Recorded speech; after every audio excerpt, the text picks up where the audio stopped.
গাড়ির ধাক্কায় মৃত্যু হলো এক টোটো চালকের। রবিবার বিকেলে ঘটনাটি ঘটেছে ময়নাগুড়ি শহরের হোগলা ফ্যাক্টরি সংলগ্ন এলাকায়। ঘটনাস্থলে মৃত্যু হয় ওই টোটো চালকের। জানা গিয়েছে, এদিন টোটোটি ময়নাগুড়ির দিক থেকে আসাম মোড়ের দিকে যাচ্ছিল। সে সময় পেছন থেকে একটি টোটো গাড়ি সজোরে গিয়ে টোটোতে ধাক্কা মারে। দুর্ঘটনার পর টোটো এবং গাড়িটি রাস্তার পাশের নয়ানজুলিতে পড়ে যায়। স্থানীয় বাসিন্দারা টোটোর চালককে উদ্ধার করে হাসপাতালে নিয়ে আসলে চিকিৎসকরা তাকে মৃত বলে ঘোষণা করেন। মৃত টোটো চালকের নাম দীপেন মাহালি, বছর ৪৫-এর। দীপেনের বাড়ি ময়নাগুড়ি মাধবডাঙ্গা ১ নম্বর গ্রাম পঞ্চায়েতের মালোপাড়া এলাকায়। পুলিশ মৃতদেহটি উদ্ধার করেছে। ঘাতক গাড়িটি উদ্ধার করেছে পুলিশ।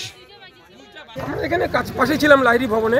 হঠাৎ করে আসার পরে একটা আওয়াজ পেয়ে বেরিয়ে আসি, দেখি একটা টোটো আর একটা ইগনিস গাড়ি দুটো সংঘর্ষ ড্রেনে খালে নয়নজুড়িতে পড়ে যায়। তারপর সেখান থেকে টোটোওয়ালাকে উদ্ধার করে হাসপাতালে পাঠানো, হয়তো খুব সম্ভাবনা কম ওনার। আর সেই গাড়িটাতে দুটো বাচ্চাও ছিল, ছোটো বাচ্চা, তাদেরও ব্লিডিং হচ্ছে। আপাতত গাড়িগুলোকে পেশেন্টদের হাসপাতালে পাঠিয়ে দেওয়া হয়েছে।